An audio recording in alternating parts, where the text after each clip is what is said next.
गोरी कोवी अंडे देने वाली थी। जंगल में तेज बारिश हो रही थी और गोरी कालू से कह रही थी, कालू प्लीज़ जाओ, मुझे बहुत भोजन ला दो, मुझे बहुत भूख लगी है। तुमने कभी भी मुझे समय पर भोजन लाकर नहीं दिया। अब तो मैं अंडे देने वाली हूँ, प्लीज़ मुझे समय पर भोजन लाकर दिया करो। तेरा क्या दिमाग खराब है? बाहर तो देख कैसे तेज बारिश हो रही है और तुझे अपने भोजन की पड़ी है। अगर एक रात तू भूखी रह लेगी तो कुछ नहीं होगा। मैं नहीं जाऊंगा इतनी तेज बारिश में भोजन खोजने। कालू कौवा भोजन खोजने नहीं जाता, वह घोंसले में लेटकर सो जाता है। गोरी कौवी सारी रात बैठी रोती रहती है क्योंकि उसे बहुत भूख लगी हुई थी। अगली सुबह बारिश थोड़ी कम होती है तो गोरी फिर कालू से कहती है, कालू जी, सुबह का समय है, जंगल में कुछ रोशनी होगी और बारिश भी कम हुई है। अब जाकर प्लीज़ मुझे भोजन ला दो, मुझे रात से ही बहुत भूख लगी है। नहीं नहीं, मेरे सिर में बहुत दर्द हो रही है, सारी रात मैं ठीक से नहीं सो पाया। मैं नहीं जा पाऊंगा भोजन खोजने, मुझे माफ़ करो। तंग आकर गोरी खुद ही भोजन खोजने निकल जाती है, लेकिन बाहर बारिश फिर तेज हो जाती है। गोरी के लिए उड़ना मुश्किल हो रहा था, इसलिए वह पेड़ की एक डाल पर बैठ जाती है। ए ऊपर वाले, ये कैसा पति दिया है तूने? वह तो मेरे भोजन का भी ख्याल नहीं रखता। अब तो मैं अंडे भी देने वाली हूँ, लेकिन अब भी उसे मेरा कोई ख्याल नहीं है। तभी रानो चिड़िया अपना भोजन लेकर वहाँ से गुजर रही थी। वह गोरी को देखती है और उसके पास आती है। गोरी बहन, इतनी तेज बारिश में आप बाहर क्या कर रही हैं? मुझे तो खबर मिली थी कि आप अंडे देने वाली हैं, फिर इस समय बारिश में क्यों भीग रही हैं? बस रानो, जब किस्मत खराब हो तो ऐसा ही होता है। मुझे कल रात से तेज भूख लगी है, घर में अनाज का एक दाना भी नहीं है और कालू है कि भोजन लेने निकलता ही नहीं। तंग आकर मैं खुद निकल आई, लेकिन अब इस बारिश में मुझसे उड़ा नहीं जा रहा। मुझे कालू भैया से ऐसी उम्मीद नहीं थी। गोरी बहन, यह लीजिए, मेरा दाना आप ले लीजिए और अब घर चली जाइए। आपके लिए इस तरह बारिश में भीगना सही नहीं है। गोरी खुश हो जाती है और रानो से दाना लेकर घर आ जाती है। जब कालू गोरी के पास दाना देखता है तो उठकर बैठ जाता है। मुझे भी बहुत भूख लगी थी, अच्छा हुआ तू दाना ले आई।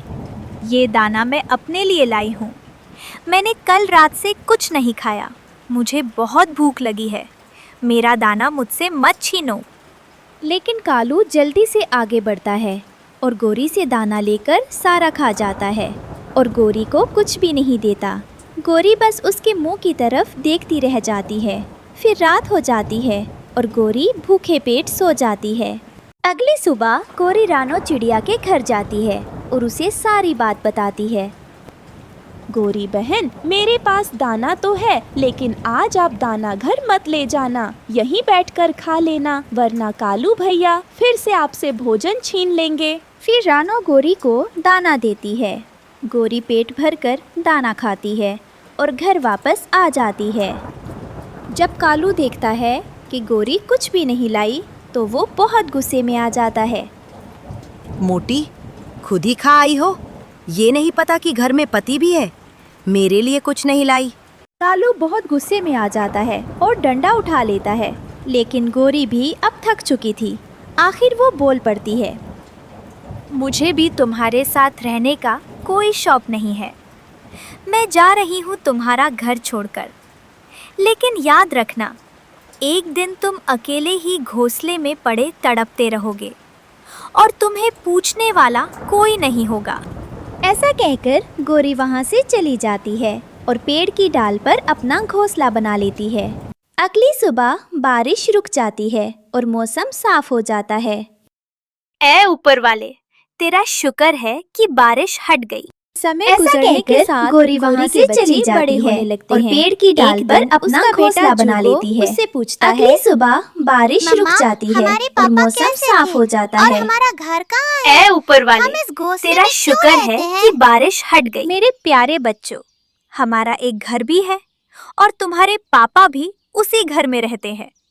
लेकिन उन्हें तुम दोनों की कोई चिंता नहीं थी, इसलिए मैं तुम दोनों को लेकर इस घोंसले में आ गई थी। मम्मा, मैं एक बार वो घर देखना चाहती हूँ जो हमारा था। क्या आप हमें वो घर दिखाने ले जा सकती हैं? फिर गौरी अपने बच्चों को लेकर पुराने घर के सामने जाती है और उन्हें घर दिखाती है।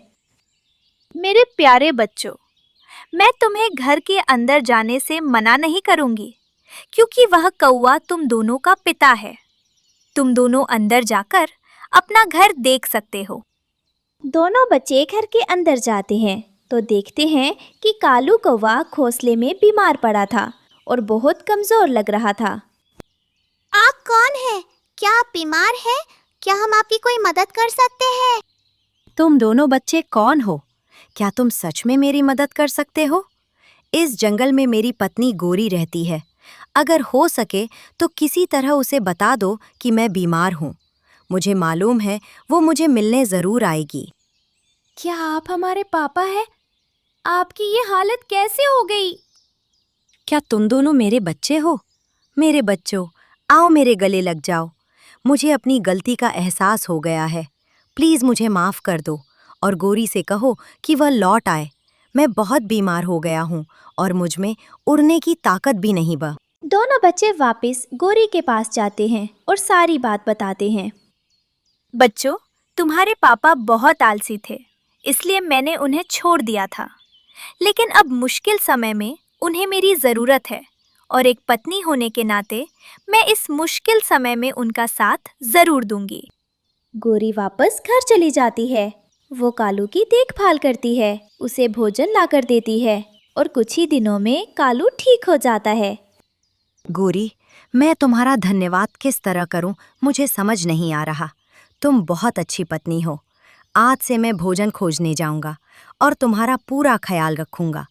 मुझे अपनी गलती का एहसास हो गया है। ऐसे पूरा परिवार फिर से हंसी खुशी रहने लगता है।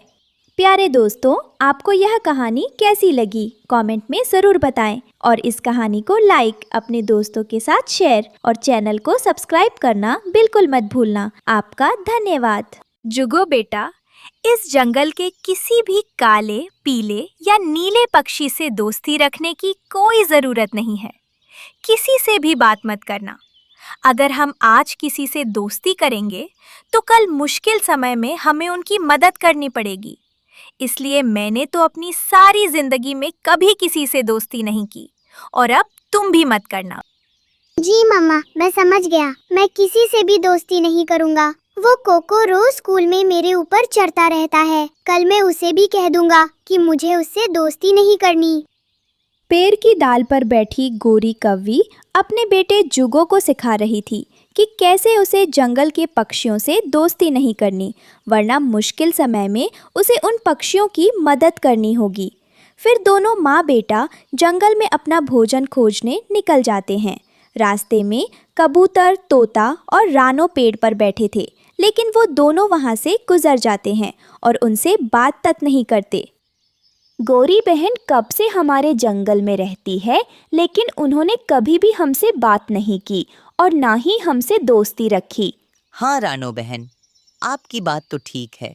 गोरी कौवी अपने बेटे जुगो को लेकर एक बूढ़ी फाख्ता के घर के सामने जाकर बैठ जाती है। जुगो, तुम्हें पता है ना क्या करना है? अब तुम इस बूढ़ी फाख्ता के घर जाओगे और जाकर नाटक करोगे कि मुझे कुछ हो गया है और उसका भोजन लेकर घर आ जाओगे। जी जी मम्मा, मुझे सब पता है कि क्या करना है। फिर जुगो मगरमच्छ के आंसू बहाता उस बूढ़ी फाख्ता के घर जाता है और रोते हुए कहता है, मेरी मदद कीजिए माँ जी। मेरी माँ को पता नहीं क्या हो गया है। वो बेहोश हो गई है और आंखें नहीं खोल रही। बेटा कौवे, मुझे नहीं पता तुम्हारी माँ को क्या हुआ होगा, इसलिए मुझे जाकर पहले देखना होगा। जी जी, मेरी मम्मा सामने ही बरगद के एक बड़े पेड़ के नीचे बेहोश पड़ी हैं। आप जल्दी से मेरे साथ आ जाइए और उन्हें देखिए। बूढ़ी फाख्ता उस बरगद के पेड़ के नीचे जाने के लिए अपने घर से निकल जाती है और मौका देखकर जुगो बूढ़ी फाख्ता के घर से मीठा फल चुराकर भाग आता है। घर आकर दोनों माँ बेटा खुशी से मीठा फल खाते हैं। तुम तो बड़े माहिर हो गए हो इस काम में। अब हम रोज ऐसा ही करेंगे। हमें भोजन खोजने की भला क्या जरूरत है। फिर अगली सुबह जुगो और गोरी रानो चिड़िया के घर के पास जाते हैं और रोज की तरह जुगो रोता हुआ रानो चिड़िया के पास जाता है। मेरी मम्मा के पेट में बहुत दर्द हो रही है। रानो आंटी, क्या आपके पास कोई दवा है? नहीं जुगो बेटा, मेरे घर पर तो दवा नहीं पड़ी, लेकिन जिस जड़ी बूटी से पेट की दर्द ठीक होती है, मुझे उस जड़ी बूटी का पता है। वह पुराने कुएं के पास मिलेगी तुम्हें। लेकिन रानो आंटी, मुझे तो पुराने कुएं का रास्ता नहीं पता। हाँ जुगो बेटा, तुम पुराने कुएं तक उड़कर नहीं जा सकोगे। तुम अभी छोटे हो। तुम यहीं मेरे घर पर बैठो और मैं तुम्हारे लिए वह जड़ी बूटी लेकर आती हूँ। चिड़िया गोरी कौवी के लिए जड़ी बूटी लेने घर से निकल जाती है और जुगो रानो चिड़िया के घर से उसका दाना चुराकर वापस घर भाग आता है। दोनों माँ बेटा हंसने लगते हैं और रानो चिड़िया का दाना खाने लगते हैं। जुगो रोज किसी न किसी पक्षी के घर जाता और उसका भोजन चुराकर भाग आता। अब तो पूरे जंगल को पता चल चुका था कि दोनों माँ बेटा चोर है और वो दोनों जंगल में चोर कौवों के नाम से मशहूर हो गए थे। एक दिन गोरी कौवी का भाई भूरा कौवा उसके घर आता है। कैसी हो मेरी बहन, और कैसा जा रहा है आजकल? मेरा भाई आया है, मेरा काला भाई आया है। कैसे हो मेरे प्यारे काले भाई? बस क्या बताऊं बहन, हमारे जंगल में तो हर पक्षी बड़ा सावधान हो गया है। चोरी करना बड़ा मुश्किल हो गया है आजकल। तुम चिंता क्यों करते हो? मेरा बेटा जुगो है ना। तुम्हें विश्वास नहीं होगा कि जुगो इस सारे काम में कितना माहिर हो गया है। मेरा बेटा बहुत इंटेलिजेंट है। तुम घर पर ही बैठो, हम अभी कहीं से भोजन लेकर आते हैं। ऐसा सोचकर गोरी और जुगो घर से निकल जाते हैं। जुगो बेटा, जंगल के पक्षियों के घर से तो वही सूखा दाना या मीठा फल मिलेगा, लेकिन आज तो मेरा भाई आया है, इसलिए हमें कुछ बड़ा शिकार करना होगा। अगर कुछ बड़ा चाहिए मम्मा, फिर तो हमें चील की घर से ही मिल सकता है कुछ बड़ा। ये तो मैंने सोचा ही नहीं। जुगो बेटा, हाँ, चलो चील के घर चलते हैं। ऐसा सोचकर वो दोनों चील की गुफा की तरफ उड़ते हैं। जुगो बेटा, ध्यान से जाना अंदर। मम्मा, आप बिल्कुल फिक्र मत करें। जुगो बेटा, चील के घर हमने पहले कभी चोरी नहीं की। मैं भी तुम्हारे साथ अंदर आती हूँ। फिर वो दोनों माँ बेटा चील के घर से चोरी करने अंदर घुस जाते हैं। चील गुफा में नहीं थी और चील के घोंसले में मीठे मीठे लड्डू पड़े थे।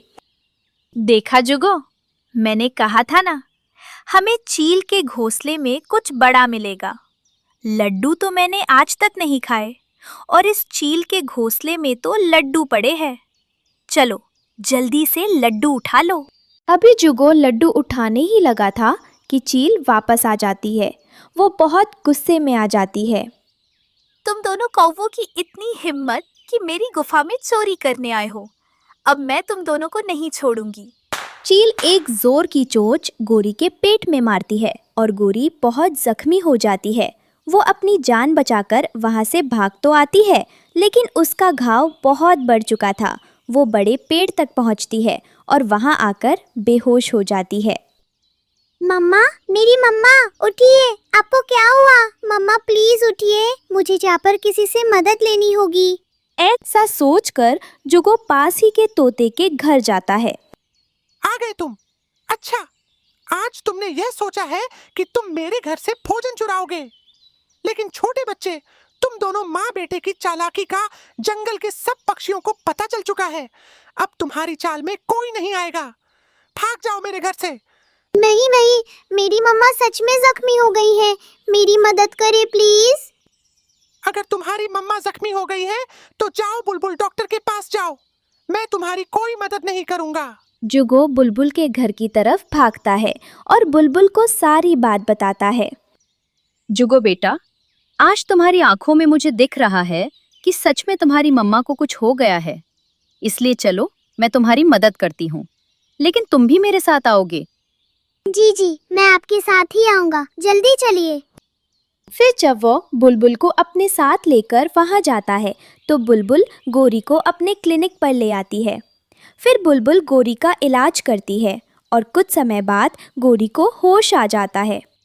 बुलबुल, तुम्हारा बहुत धन्यवाद। हम दोनों माँ बेटे को सबक मिल गया है। आज के बाद हम यह काम नहीं करेंगे, बल्कि मेहनत से अपना भोजन खोजेंगे। प्यारे दोस्तों, आपको ये कहानी कैसी लगी कमेंट में ज़रूर बताएं। और प्यारे दोस्तों, इस कहानी को लाइक, अपने दोस्तों के साथ शेयर और चैनल को सब्सक्राइब करना बिल्कुल मत भूलना। आपका धन्यवाद।